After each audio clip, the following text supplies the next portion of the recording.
Hello everyone, आज के इस वीडियो लेक्चर में आपका स्वागत है। और आज हम सब पढ़ने वाले हैं एडजेक्टिव क्लॉज। एडजेक्टिव क्लॉज को हम रिलेटिव क्लॉज भी कहते हैं। तो सबसे पहले यह देखते हैं कि एडजेक्टिव क्लॉज का मतलब क्या होता है।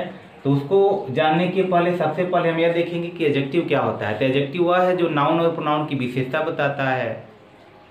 तो एडजेक्टिव क्लॉज का भी वही कार्य है कि सेंटेंस में आने वाले जो भी नाउन और प्रोनाउन होते हैं वह उसको क्वालिफाई करता है। फिर अब ये कहेंगे कि इसको रिलेटिव क्लॉज क्यों कहते हैं। तो रिलेटिव क्लॉज इसको इसलिए कहते हैं क्योंकि यह रिलेटिव प्रोनाउन या रिलेटिव एडवर्ब से प्रारंभ होता है, इसीलिए इसको रिलेटिव क्लॉज भी कहते हैं।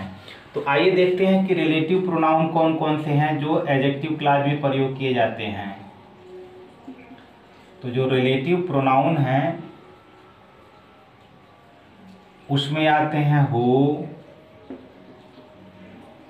और आता है होम, फिर आता है होज, फिर आता है विच, और आता है दैट। ये हमारे रिलेटिव प्रोनाउन के अंतर्गत आते हैं जो एडजेक्टिव क्लॉज में प्रयोग किए जाते हैं। फिर होता है रिलेटिव एडवर्ब, यानी रिलेटिव एडवर्ब के अंतर्गत क्या क्या आते हैं। अब रिलेटिव एडवर्ब के अंतर्गत आते हैं वेयर, वाई और when. Who, whom, whose, which, that यह रिलेटिव प्रोनाउन के अंतर्गत आते हैं। वेयर, वाई, व्हेन यह रिलेटिव एडवर्ब के अंतर्गत आते हैं। तो इन्हीं से प्रारंभ होने वाले जो भी सेंटेंस होते हैं वह एडजेक्टिव क्लॉज कहलाते हैं, जो नाउन और प्रोनाउन की विशेषता बताने के लिए प्रयोग किए जाते हैं। तो आइए अब हम इसको कुछ अनुवाद के माध्यम से देखते हैं कि इसका प्रयोग हम कैसे करते हैं। तो पहला सेंटेंस जैसे देखते हैं कि यह वही लड़का है जो मेरी पुस्तक फाड़ा। तो अगर हम इसका अनुवाद करते हैं तो होगा दिस इज दी बॉय, यानी वही के लिए हमेशा हम दी का प्रयोग करेंगे। अब ऐसा क्यों करेंगे? क्योंकि सेंटेंस को पढ़ने से यही पता चल रहा है कि इस लड़के को हम पहले से जानते हैं, यह वही लड़का है जो मेरी पुस्तक को फाड़ा। तो यह स्पेशल हो गया है, इसीलिए पहले से परिचित हैं, इसीलिए ऐसे जो भी नाउन आएंगे इनके पहले हमको दी का प्रयोग करना होगा। वही के लिए दी का प्रयोग करेंगे। तो दिस इज द बॉय, यह वही लड़का है जो मेरी पुस्तक फाड़ा। कौन मेरी पुस्तक फाड़ा? तो इसका अर्थ पूर्ण नहीं है, तो इसलिए अपने अर्थ को पूरा करने के लिए यह अपने प्रिंसिपल क्लॉज पर निर्भर है, इसीलिए इसको डिपेंडेंट क्लॉज भी कहते हैं। तो अब यहाँ दे रहा है कि जो मेरी पुस्तक फाड़ा, तो इस जो के लिए अगर यहाँ कोई पर्सन यानी व्यक्ति होगा, मनुष्य होगा, तो जो की अंग्रेजी हमेशा हम हु लगाएंगे, यानी सब्जेक्टिव केस। हु सब्जेक्ट होता है, होम ऑब्जेक्ट होता है, होज पॉजेसिव केस होता है। तो यहाँ हु यानी यह सब्जेक्ट हो गया, इसके बाद तुरंत यह वर्ब आ जाएगा फाड़ा, तो पास्ट इंडेफिनिट है इसलिए यहाँ पे टोर हो जाएगा। अब क्या फाड़ा? तो मेरी पुस्तक फाड़ा, तो माई बुक। तो दिस इज द बॉय, यह वही लड़का है। हु जिसने या जो, अब किसने? तो इस लड़के ने। तो अब यहाँ जो हु है यह अपने से पहले आने वाले जो नाउन है उस नाउन को वह क्वालिफाई कर रहा है, इसलिए यह एडजेक्टिव क्लॉज है। यानी हु अपने से आने वाले पहले इस लड़के को क्वालिफाई कर रहा है, इसलिए यह एडजेक्टिव क्लॉज हुआ। तो दिस इज द बॉय, यह वही लड़का है। हु टोर माई बुक, जिसने मेरी पुस्तक फाड़ी, तो यह हमारा हुआ एडजेक्टिव क्लॉज। फिर देखते हैं कि यह वही लड़की है जो मधुर गीत गाती है। ऐसे ही इसका भी अनुवाद करेंगे। दिस इज दी गर्ल, वही के लिए दी और गर्ल। अब जो मधुर गीत गाती है, कौन मधुर गीत गाती है? तो यह लड़की गाती है, तो सब्जेक्ट है, तो इसीलिए हम इसके लिए जो कि अंग्रेजी हु का प्रयोग करेंगे। तो हु अब गाती है, प्रेजेंट इंडेफिनिट है, तुरंत क्रिया लग जाएगा, सब्जेक्ट है, तो सिंगुलर है इसलिए सिंग्स हो जाएगा। हु सिंग्स गाती है, क्या गाती है? तो स्वीट सॉन्ग, ये हो गया। This is the girl who sings sweet song. तो यहाँ फिर यह जो हु है अपने से पहले आने वाले नाउन को क्वालिफाई कर रहा है, तो इसलिए यह एडजेक्टिव क्लॉज हुआ। और यह रिलेटिव प्रोनाउन से प्रयोग हुआ, इसलिए इसको रिलेटिव क्लॉज भी कहते हैं। फिर दिया है जो व्यक्ति तुम्हारी मदद किया वह मेरा भाई है। तो अब यहाँ जो आया है तो इसकी अंग्रेजी हम पहले हो नहीं लिखेंगे, क्योंकि हमको जो रिलेटिव प्रोनाउन है वह रिलेटिव प्रोनाउन नाउन के बाद लगाना है, पहले नहीं लगाना है। तो पहले इस व्यक्ति की अंग्रेजी लिखेंगे, तो यह हो जाएगा द मैन या द पर्सन, द मैन। अब यहाँ हो जाएगा जो, हु। तुरंत यहाँ पर इसका जो भी वर्ब आने वाला है उस वर्ब को लिखेंगे, तो यानी मदद किया, तो मदद करना पास्ट इंडेफिनिट में है, तो ये हो जाएगा हेल्प्ड। द मैन उस व्यक्ति ने, हु हेल्प्ड जो मदद की, किसकी मदद की, तो तुम्हारी, तो यू मेरा भाई है। अब यहाँ कॉमा हो जाएगा, वह की अंग्रेजी नहीं लगाएंगे, और यहाँ हो जाएगा इज माई ब्रदर। ये हो गया the man who helped you, जिस व्यक्ति ने तुम्हारी मदद की, इज माई ब्रदर, वह मेरा भाई है। तो यानी जो पर्सन होगा यानी मनुष्य होगा, तो उस समय हम हु की जो की अंग्रेजी हु का प्रयोग करेंगे, यानी सब्जेक्ट का जब कार्य करेगा। तो अब देखते हैं, जो गाय वहाँ चल रही है वह मेरी है, और जैसे है कि जो व्यक्ति तुम्हारी मदद किया वह मेरा भाई है, दोनों सेंटेंस एक तरह है। तो फिर जो की अंग्रेजी हम पहले नहीं लिखेंगे, तो पहले जो नाउन है उस नाउन को लिखेंगे, तो ये हो जाएगा दी काऊ। अब यहाँ जो और जो की अंग्रेजी अगर यहाँ हम हु लिखते हैं तो ये गलत होगा, क्योंकि अब यह जो काऊ है वह मनुष्य नहीं है, वह अदर देन पर्सन है। तो इसलिए जो अदर देन पर्सन हो या नॉन लिविंग थिंग्स होगा, उसके लिए हम विच का प्रयोग करेंगे। तो द काऊ विच, अब यह है कि चल रही है, तो is grazing. The cow which is grazing, comma वह मेरी है, तो यहाँ हो जाएगा इज, अब ये होगा माइन, वह मेरी है। अब कौन मेरी है, तो जो गाय चल रही है वह मेरी है। फिर आगे देखते हैं, वह पुस्तक कहाँ है जो मैंने तुम्हें दी थी, वह पुस्तक कहाँ है, तो इंट्रोगेटिव में है, तो इसको बनाएंगे कि वह पुस्तक कहाँ है, तो ये हो जाएगा वेयर इज द बुक। फिर यहाँ बुक के पहले दी लगा हुआ है, क्योंकि इसको पहले से हम जान रहे हैं, पहले से परिचित है, इसलिए दी का प्रयोग उसके पहले हुआ है। इसलिए वह पुस्तक कहाँ है, तो यहाँ वह की अंग्रेजी दैट नहीं लगेगा, केवल दी लगेगा। वेयर इज द बुक, वह पुस्तक कहाँ है जो मैंने तुम्हें दी थी। तो जो, अब जो किसके लिए है, तो पुस्तक के लिए, अदर देन पर्सन है, नॉन लिविंग थिंग्स है, तो यहाँ हो जाएगा विच। मैंने तुम्हें दी, आई गेव यू, ये हो गया। Where is the book which I gave you, जो मैंने तुम्हें दी थी। अगला देखते हैं, कानपुर ही वह शहर है जहां हम पढ़ते थे। अब जहां स्थान के बारे में, तो जो भी प्लेस के बारे में होगा उसके लिए हम वेयर का प्रयोग करेंगे। अगर टाइम को शो करेगा तो वहाँ वेन का प्रयोग करेंगे। तो दे रहा है कानपुर ही वह शहर है जहां हम पढ़ते थे। तो अब किसी स्थान के बारे में यह कह रहा है, तो कानपुर ही वह शहर है, तो यहाँ लिखेंगे कानपुर इज द सिटी, यानी वह शहर है, तो वह के लिए यहाँ दैट नहीं लगेगा, दी लगेगा। तो Kanpur is the city, Kanpur ही वह शहर है जहाँ, अब यह सिटी नाउन है, यहीं पर देखिए यह वेयर से जुड़ जाएगा, यह एडवर्ब है यानी रिलेटिव एडवर्ब है। तो इस नाउन के तुरंत पश्चात उसको लिखेंगे। तो Kanpur is the city where हम पढ़ते थे, तो यह हो जाएगा वी, सब्जेक्ट हो गया, और ये हो जाएगा स्टडीड, जहाँ हम पढ़ते थे। तो अगला फिर बात देखते हैं, दिया है कि जुलाई ही वह महीना है जब हम मिले थे।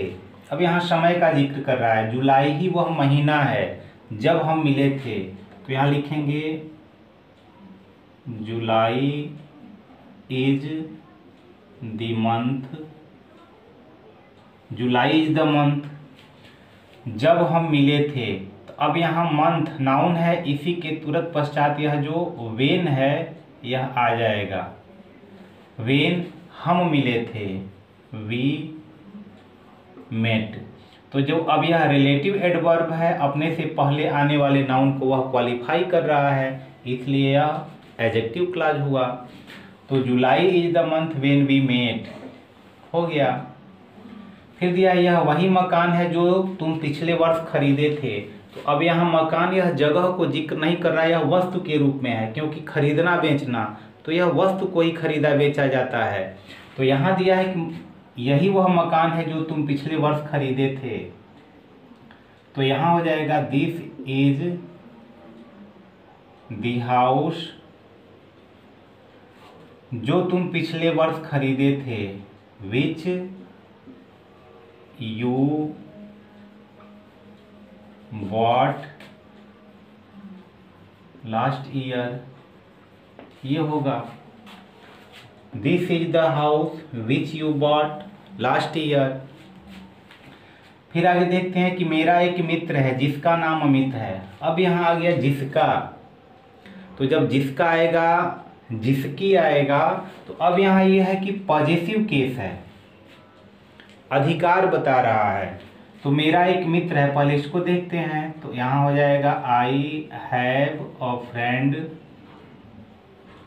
मेरा एक मित्र है जिसका नाम, तो अब यह अधिकार बताने का कार्य कर रहा है। तो जिसका, जिसकी, जिसके अगर आता है तो उसके लिए हम हुज का प्रयोग करते हैं, क्योंकि पॉजिटिव केस है तो यह अधिकार बताने के लिए आता है। तो हुज, क्योंकि जैसे ही पॉजिटिव केस आएगा उसके तुरंत बाद कोई ना कोई नाउन आएगा। तो यहाँ जो नेम है वह नाउन है, तो हुज नेम, उसके बाद इज अमित, ये हुआ। आई हैव अ फ्रेंड, मेरा एक मित्र है जिसका नाम, तो whose name is Amit, Amit है, ये हो गया। फिर उसी तरह उसके पास एक कुत्ता था जिसको वह मोती कहता था, उसके पास एक कुत्ता था, तो ही हैड अ डॉग जिसको वह मोती कहता है, कहता था, तो उसके पास एक कुत्ता था जिसको, अब यहाँ जिसको यह पॉजिटिव केस नहीं, इसके बाद जरूर कोई ना कोई नाउन आता, नाउन नहीं प्रोनाउन आ गया है। तो अगर नाउन आता तब तो पॉजिटिव एडजेक्टिव का कार्य करता, वह पॉजिटिव केस होता। तो अब यहाँ पर यह जिसको, तो यहाँ पे होम, यह ऑब्जेक्ट का कार्य कर रहा है, तो ऑब्जेक्टिव केस है, इसलिए होम, अब वह मोती कहता था, तो ही, ये हो जाएगा कॉल्ड मोती, ये हुआ। तो जो होम है यह ऑब्जेक्ट का कार्य कर रहा है, यानी ही कॉल्ड, जो होम है मोती के लिए आया है, तो यह ऑब्जेक्ट का कार्य कर रहा है, सब्जेक्ट तो ही है, तो इसलिए ही हैड अ डॉग, उसके पास एक कुत्ता था, ही यानी होम ही कॉल्ड मोती, जिसे वह मोती कहता था या जिसको वह मोती कहता था, तो यह ऑब्जेक्टिव केस का कार्य किया, इसलिए यहाँ पे होम का प्रयोग करेंगे। फिर आगे देखते हैं, जैसे दिया है कि ऐसे बच्चों से दूर रहो जो समय नष्ट करते हैं। अब यहाँ ध्यान देना है, अगर सच आता है या सेम आता है तो इसके साथ हमेशा हम एज का प्रयोग करते हैं। सच हो या सेम हो उसके साथ हमेशा हम एज का प्रयोग करते हैं। जैसे ऐसे बच्चों से दूर रहो, तो यहाँ हो जाएगा अवॉइड,